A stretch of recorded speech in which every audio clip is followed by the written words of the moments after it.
একটা সময় ঘনিষ্ঠ সম্পর্ক ছিল, সেই ঘনিষ্ঠ সময়ের ছবি বা ভিডিও দেখে মেয়েটিকে, তরুণীকে বা কিশোরীকে ভয় দেখানো হচ্ছে। এটা চটজলদি পয়সা পাওয়ার একটা দুর্দান্ত মাধ্যম। দুটো রাস্তা, আমি বাঁচতে চাই না নিজেকে মেরে ফেলতে চাই।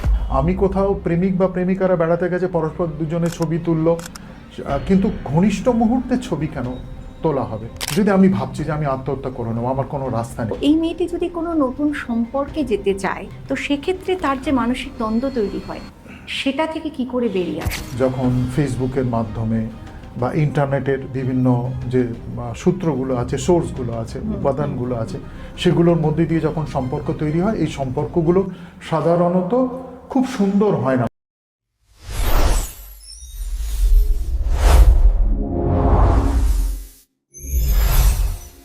প্রেম ভালোবাসার সম্পর্ক থেকে বেরিয়ে আসবেন ভাবছেন, কিন্তু সেই সময় হয়তো কোনো ছবি বা ভিডিও নিয়ে আপনাকে ভয় দেখানো শুরু করলো আপনার পুরনো প্রেমিক। কি করবেন? অনেকেই এই সময় বেছে নেয় অনেক খারাপ পথ, কিন্তু সেটা না করে মনের জোর ধরে রেখে এই লড়াইটায় জিতে যেতে পারবেন কি?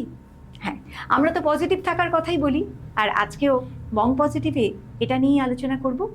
আলোচনায় সঙ্গে রয়েছেন বিশিষ্ট মনোবিদ পার্থপ্রতিম রায়। পার্থবাবু, স্টুডিওতে আপনাকে স্বাগত। আমরা একেবারেই প্রশ্নতে সরাসরি যাচ্ছি। যেরকম তো অনেক সময় হয়, বিশেষ করে সোশ্যাল মিডিয়ার যে সমস্ত প্রেমের সম্পর্ক, সেগুলোতে অনেক বেশি হয় এই জিনিসগুলো, যে একটা সময় ঘনিষ্ঠ সম্পর্ক ছিল, সেই ঘনিষ্ঠ সময়ের ছবি বা ভিডিও দেখে মেয়েটিকে, তরুণীকে বা কিশোরীকে ভয় দেখানো হচ্ছে। তো অল্প বয়সী মেয়ে হলে তারা স্বাভাবিকভাবে বাড়িতে বলতে পারে না, ভয় পায়। সেই জায়গা থেকে তার ভিতর একটা অ্যাংজাইটি তৈরি হয়। কখনো কখনো সেটা এত মারাত্মক হয়ে যায়, যার পরিণাম আমরা বহু সময় দেখতে পেয়েছি, সাম্প্রতিককালে ঘটেছে, যে সে হয়তো হয় নিজেকে শেষ করে ফেলার পথ নিয়েছে, না হলে এই যন্ত্রণায় ভুগতে ভুগতে আবার এমনটাও ঘটেছে যে এই ভিডিও দেখাবার ভয় দেখিয়ে সে আরও কিছু ভিডিও করে ফেলছে। পুরোটাই ঘটতে পারে। তো এই রকম কোনো ঘটনার সম্মুখীন হলে প্রথমেই একটি কিশোরী বা একটি তরুণী মেয়ের কী করা উচিত? হ্যাঁ, দুটো দিক আছে। এক হচ্ছে লিগাল, আইনের আশ্রয় নেওয়া, আর একটা হচ্ছে মা বাবার কাছে গিয়ে স্যারেন্ডার করা। কারণ মা বাবা তো সন্তানকে ফেলবে না। এরকম এটা একটা দুর্ঘটনা হিসেবেই ধরে নিই যে আমি একজনের সাথে প্রেমে পড়েছি, সে আমাকে অপব্যবহার করছে, এখন সম্পর্ক থেকে আমরা বেরিয়ে আসতে চাইছি বলে। এক্ষেত্রে মানে যারা এই অনুষ্ঠান শুনবেন, তাদের এরকম কারো যদি অভিজ্ঞতা থাকে, প্রথমে বাড়ির লোককে স্যারেন্ডার করা দরকার। কারণ আজ না হয় কাল বাড়ির লোক জানবেই, আজ না হয় কাল প্রতিবেশীরাও জানবে, আজ না হয় কাল সংবাদপত্রের লোকেরাও জেনে যাবে।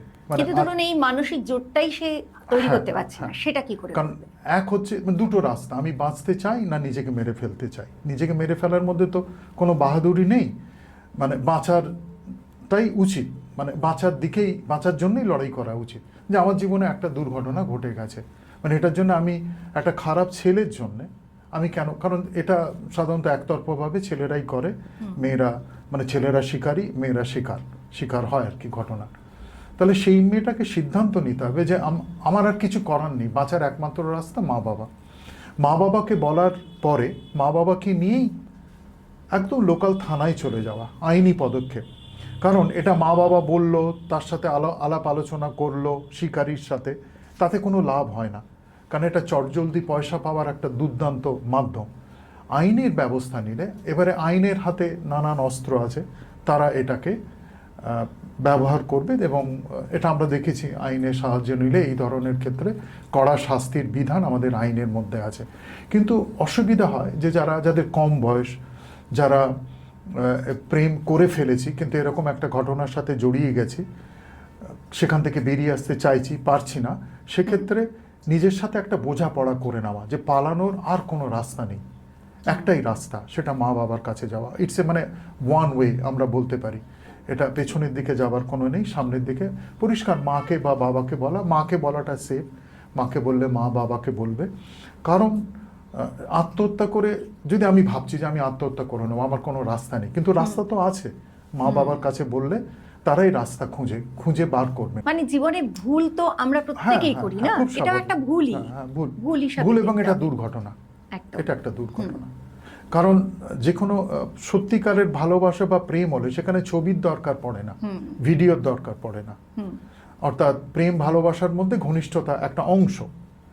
তো সেটা তার মানে অসততা প্রথম থেকেই ছিল, যে কারণে ছবি তুলে রাখার প্রয়োজন হলো। প্রকৃত ভালোবাসার মধ্যে ছবির দরকার হয় না। ছবি যা কিছু তোলাতুলি হবে তা হৃদয়ে হবে, মনে হবে, মস্তিষ্কের মধ্যে হবে।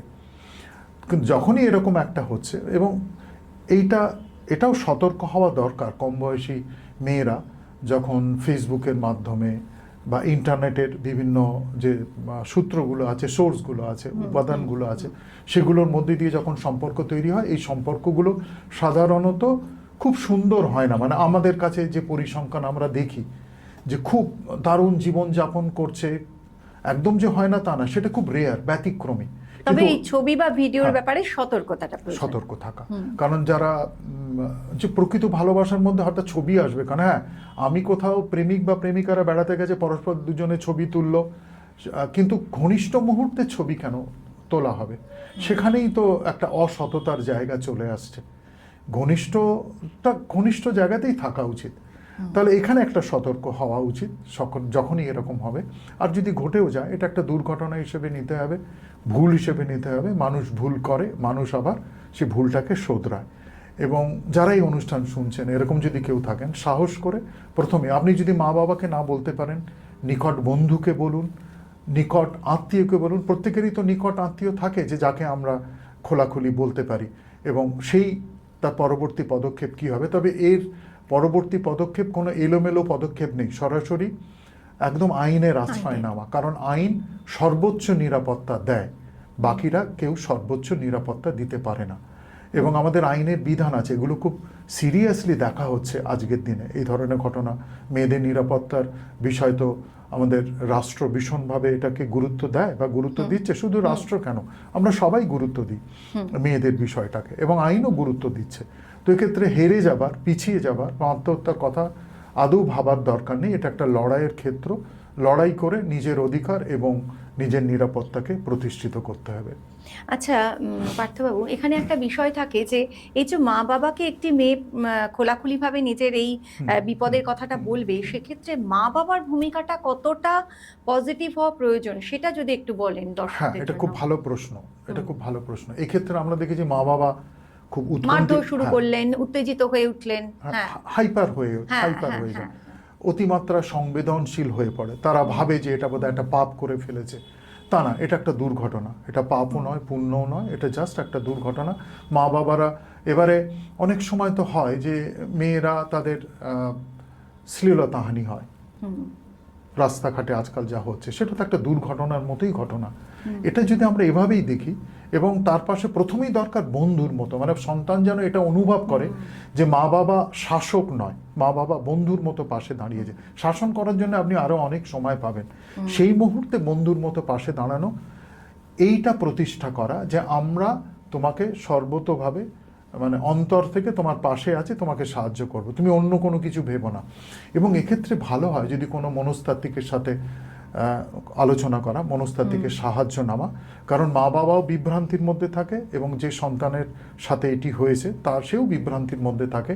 মনস্তাত্ত্বিকরা মানসিকভাবে খানিকটা সাহচর্য দিতে পারেন। তাতে কি হয়, প্রত্যেকের লজিক্যাল যে থট, যুক্তিগ্রাহ্য যে যুক্তিপূর্ণ যে ভাবনা, সেটা ফিরে আসে। তারা মা বাবাও অনেক সময় বিভ্রান্ত হয়ে যায়, কারণ প্রত্যেকের মনে তো একটা রক্ষণশীল ধারণা আছে যে মেয়ে এরকম একটা বিষয়ের সাথে কাউকে বলা যাবে না, ব্যাপারটাকে লুকিয়ে রাখতে হবে, কাউকে বলা যাবে না, সমাজে বলা যাবে না, মেয়ে নষ্ট হয়ে গেল। তা না, এটা নষ্ট হয়ে যাওয়ার কথা না, এটা একটা দুর্ঘটনা হিসেবে দেখার দরকার, এবং সেই অনুযায়ী মেয়ের পাশে দাঁড়ানো দরকার, এবং আইনি সহায়তা জন্য স্থানীয় থানায় গিয়ে বিষয়টাকে জানানো, বা যারা থানায় গিয়েও আলোচনা করা যায় সেখানে তারা আছে। আজকাল থানাও অত্যন্ত গুরুত্ব দিয়ে বিষয়গুলোকে দেখছে এবং সাহায্য করছেন। আইনের সাহায্য নেওয়াটা খুব দরকার, নাহলে এই ধরনের ভয়ঙ্কর ঘটনা থেকে বার হওয়া যায় না।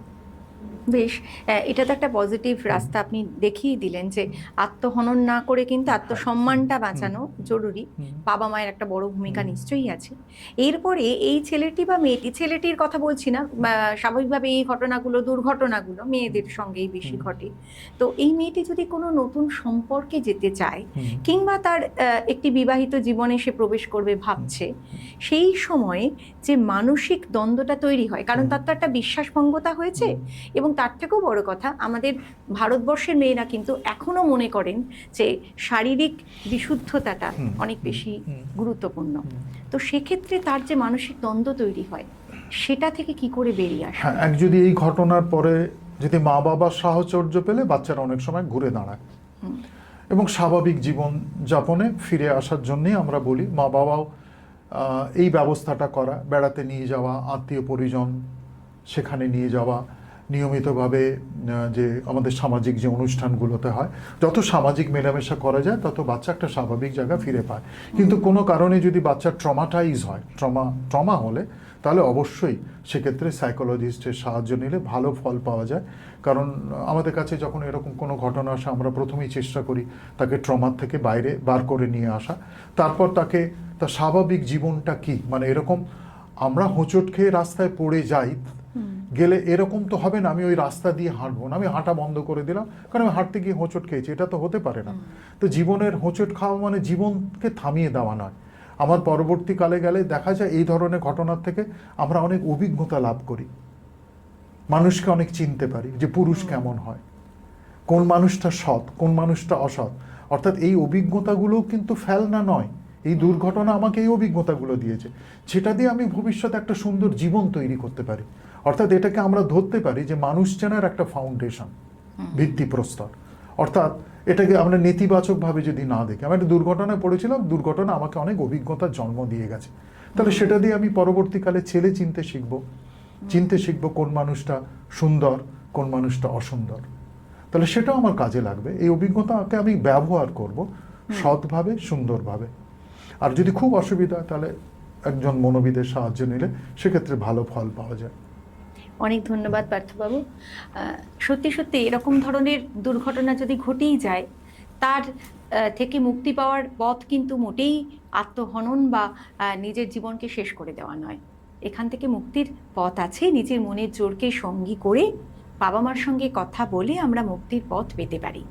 এবং যেমন আমাদের পার্থবাবু বললেন যে এই যে ছোট ছোট দুর্ঘটনা বা ঘটনা, এগুলোকে দিয়ে একটা সুন্দর জীবনে আমরা ফিরতে পারি, একটা পজিটিভ লাইফে ফিরতে পারি।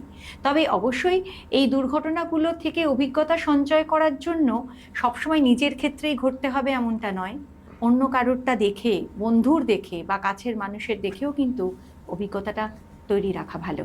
তাই আগামী দিনে বন্ধুত্ব করার আগে একটুখানি ভাবতে হবে, বন্ধুত্ব করার পরেও ভাবতে হবে যে আমি যেন নিজের আত্মসম্মানটা রেখে আমার সম্পর্কটাকেও রাখতে পারি সুন্দর করে। সকলে ভালো থাকবেন, পজিটিভ থাকবেন এবং আমাদের সঙ্গে থাকবেন। বং পজিটিভের সঙ্গে থাকার জন্য কিছুই নয়, শুধু সাবস্ক্রাইব করলেই হবে। আর আমাদের কমেন্ট বক্সে লিখে পাঠান আমাদের এই আলোচনাগুলো আপনাদের জীবনে কতটা জরুরি। আর যদি আপনারা আপনাদের নাম প্রকাশ করতে না চান, তাতেও কোনো অসুবিধা নেই। আমাদের ইমেলে আপনারা আপনাদের লেখা পাঠান, আপনাদের জীবনের সমস্যার কথা পাঠান। সেই সমস্যাগুলো অবশ্যই আমরা পরের ভিডিওতে আলোচনা করব, আপনাদের নাম প্রকাশ না করে। সকলে পজিটিভিটির মধ্যে থাকবেন, ভালো থাকবেন, সুস্থ থাকবেন। নমস্কার।